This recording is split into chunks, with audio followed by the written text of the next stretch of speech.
Қайырлы күн, достар. Бүгін сіздерге Enslayer программасын жүктеуді көрсететін боламын. Ең алдымен ноутбугыңыздың немесе компьютеріңіздің оң жақ бұрышында осындай бет ашылады. Осы жерден Enslayer'дың суреті көрсетіліп тұр. Бұл менде Enslayer жүктелген.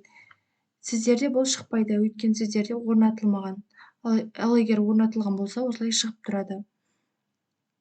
Енді көрсетейін. Сіздерге Google-ға кіреміз. Google-ға кірген кезде жоғарғы жағына Enslayer деп іздейміз. Іздеген кезде бізде қазақшасын және орысшасын ұсынатын болады. Бұл жерде pkykop.kz сайтынан кіреміз. Кірген кезде төменге қарай түссек, бізге осындай көп нұсқаларды көрсетеді. Осы жерден өзіңізге сәйкес келетін түрін таңдаймыз. Оны таңдау үшін ең алдымен мой компьютерға кіреміз. Кірген кезде бізде осы беттен свойства деген батырманы тауып алуымыз керек. Менің жағдайымда мына 3 батырманы басамын. Осының ішінен свойстваны өтемін. Өткен кезде менде осындай бет ашылады. Осы жерден тип системаның ішінде 64 разрядный менікі. Осы жерден өзіңіздікін табасыз және өзіңізге сәйкес келетін Enslayer'ды жүктейтін боламыз. Мысалға, мен осы жерден 64-тігін таңдаймын. Жүктеп аламын қазір. Менде жүктеліп жатыр қазіргі таңда.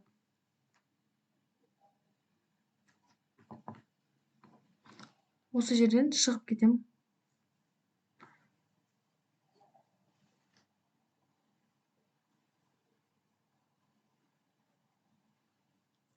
Қазір бұл бізде жүктелді. Енді осы жерден далее батырмасын басамын.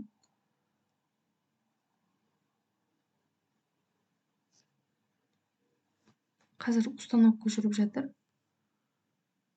Орнатылды. Орнатылғанын бұлай тексеретін боламыз.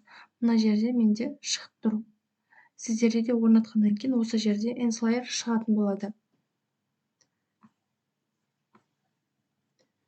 Енді сізде қандай да бір қызметтер жұмыс жасамай тұрса, ол үшін қандай да бір қызметтер жұмыс жасамай тұр, ол үшін Enslayer'ға кіреміз. Кірген кезде мышканың оң жақ батырмасын басып, управление модулями деген батырманы басамыз. Осы жерде модуль КНП деген жұмыс жасамай тұру мүмкін. Осыған былай қоямыз птечка және установить модуль деген батырманы басатын боламыз. Басқан кезде бізге осындай бет ашылады. Перезапустить деген батырманы басамыз. Бұл бізде жүктелді. Енді жүктелгендігін бір тексереміз. Enslayer'ға кіреміз. Мышканың оң жақ батырмасын басып, управление модулями деген батырманы басамыз. Енді төменге түсіп, модуль КНП деген бізде да деп тұр, яғни жұмыс жасап тұр. Осылай сәтті Enslayer тіркелген боласыздар. Егер менің каналым сіздерге пайдалы болса, лайк басып, комментарий жазып өтіңіздер. Және менің көптеген пайдалы видеоларым бар каналымда, соны көріп отырыңыздар. Сонымен қатар, қандай да бір көмек керек болса, менің WhatsApp номеріме жазсаңыздар болады. Қайырлы күн, достар. Бүгін сіздерге ETC пакет алуды көрсететін боламын. Ең алдымен Google-ға кіреміз. Google-ға кіріп, egov.kz деп жазамыз. Жазған соң бізде осындай бет ашылады. Бұл Egov'тың официальный сайты. Енді біз осы жерден төменге қарай түсеміз. Төменге қарай түскен кезде бізде осы сол жағында ETC-ны қашықтықтан алу деген бөлім шығады. Осы жерге өтеміз. Өткен соң бізде осындай бет ашылады келесі. Енді осы жерден оң жағында сары осылай онлайн сұрау деген бөлім тұрады. Осы бөлімге өтетін боламыз. Келесі бізде осындай бөлім ашылады. Бізге мына жерде айтып тұр, электрондық цифрлық қолтаңбаны қашықтықтан алу дейді, және сіз заңды тұлғасыз ба немесе жеке тұлғасыз ба, соны көрсететін боласыз. Жеке тұлға деп басқаннан кейін ЖСН номеріңізді тересіз.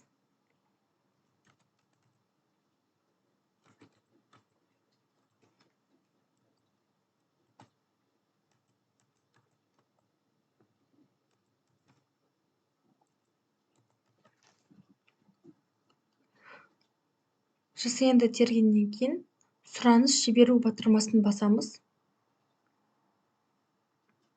Енді бізде осы жерде осы N-Slayer сіздің компьютеріңізде міндетті түрде қосылуы керек. Егер қосылмаған жағдайда мына жерде жасыл кнопка жанбайтын болады. Ал төменгі жағындағы, егер сіздің номеріңіз осы ЕГОВқа тіркелген болса, тоже жанады. Және астында куәландыру құжатын таңдаңыз дегенде жеке куәлік немесе паспортты таңдайтын боласыз. Келесі ЭЦП-ны алуға көшуді басамыз. Енді осы жерде телефон номеріңізді жазасыз. Бұл телефон номер сізде қосылуы тұрған болуы керек. Өйткені осы көрсеткен телефон номерге сообщение келетін болады. SMS код келеді.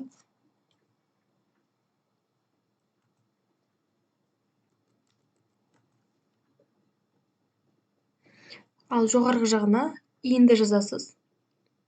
Осы иін номері мен телефон номері тіркелген бір-біріне қатысы болу керек. Сіз астына басқа біреудің номерін жазсаңыз, ол кезде сізге код келмей қалуы мүмкін. Сондықтан мұқият болыңыздар.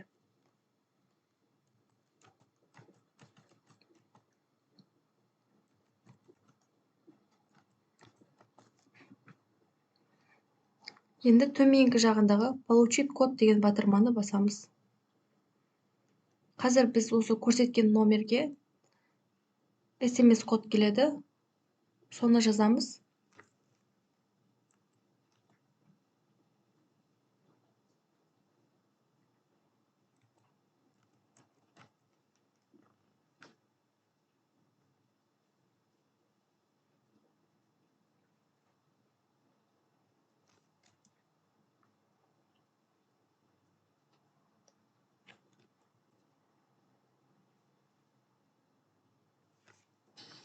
Келесі бізде осы жерде камераға қарайсыз, түріңізді көрсететін боласыз. Осы жерде начать дегенді басамыз.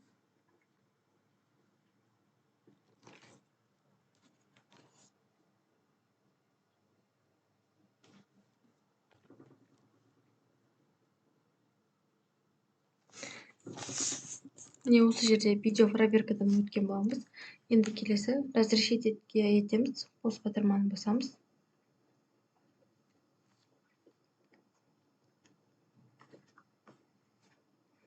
Енді бізде келесі осы бет ашылады. Осыны толығымен оқып шығу керек. Төменгі жағына апарамыз. Келісім береміз. Енгізу батырмасын басамыз. Кілт қоймасын таңдау және тапсырыс беру батырмасын басамыз.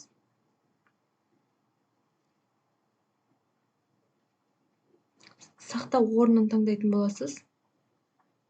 Қай жерге сақтау керек?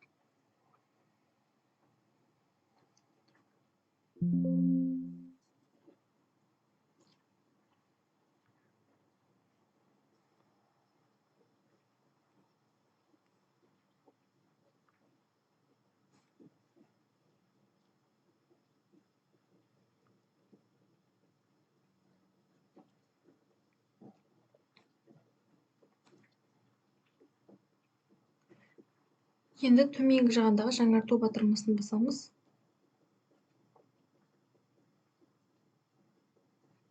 Сертификаттарды жүктеу батырмасын басамыз. Құпия сөзді жазатын боламыз осы жерге.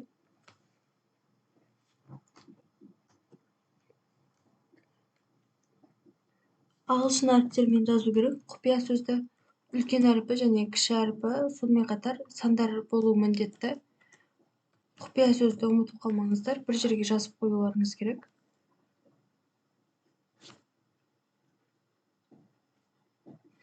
Достар, бізде ECP ключ осылай сақталған болады. Осылай кілтті сәтті сақтаған боласыздар. Егер түсінбеген жерлеріңіз болса, комментарийға жаза кетіңіздер. Және осындай пайдалы ақпараттарды жіберіп алмас үшін менің арнама жазылып, лайк басып өтіңіздер. Қайырлы күн, достар. Бүгін сіздермен алыстағы немесе басқа қаладағы адам үшін ECP кілт ашуды үйрететін боламын. Ең алдымен компьютерден немесе ноутбугыңыздан диспетчер устройств дегенге кіреміз.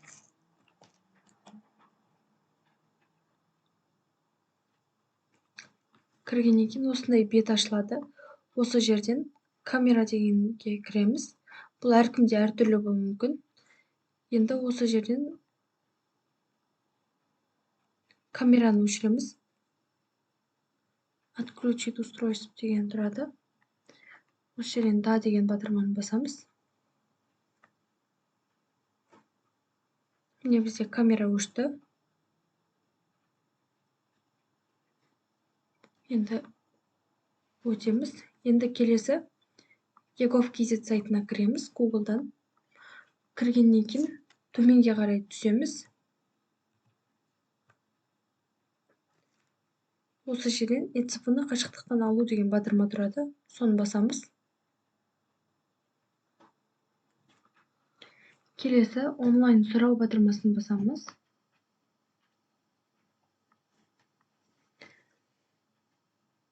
Осы жерден жеке тұлға немесе заңды тұлғаны таңдайсыз. ЖСН-іңізді енгізесіз.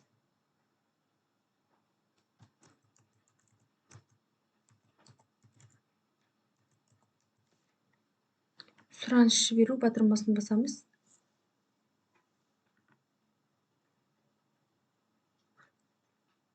Сізде N-Slayer орнатылған болу керек, және мобильдік азаматтар дерек қорында тіркелген болу керек. Және келесі төменгі жағында жеке куәлік немесе паспортты таңдаймыз. ECP-ны алуға көшу батырмасын басамыз. Осы жерге иініңізді жазасыз.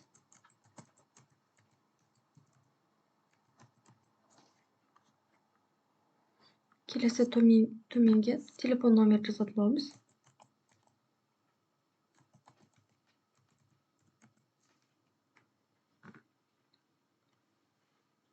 Осы жіберген телефон номерге код келеді, соны енгіземіз.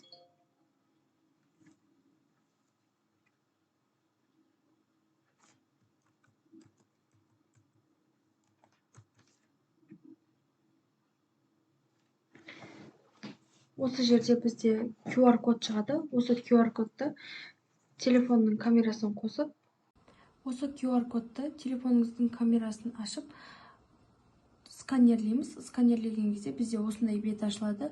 Осы жерден копировать етіп аламыз. Копировать етіп, сіз ECP-ны кімге ашасыз, сол адамға осы копировать етіп жіберетін боласыз. Және ол адам сіздің жіберген сілтемеңіз арқылы кіріп, видео проверкадан өтетін болады. Одан кейін бізде ары қарай келесі батырма ашылатын болады. Келесі бізде осындай бет ашылады. Осы жерден разрешить деген батырманы басамыз.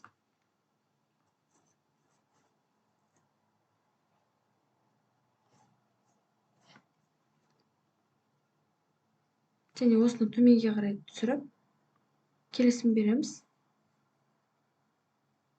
Енгізу батырмасын басамыз. Кілт қоймасын таңдауды батырманы басамыз. Кілт сақтайтын жерді таңдаймыз.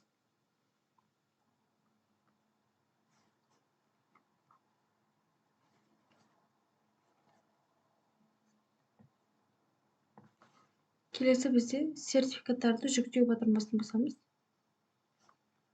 Осы жерде құпия сөзді енгіземіз. Бұл жерде ағылшын әріптермен болу керек. Және сандарды жазамыз. Құпия сөзді қайтадан жазамыз.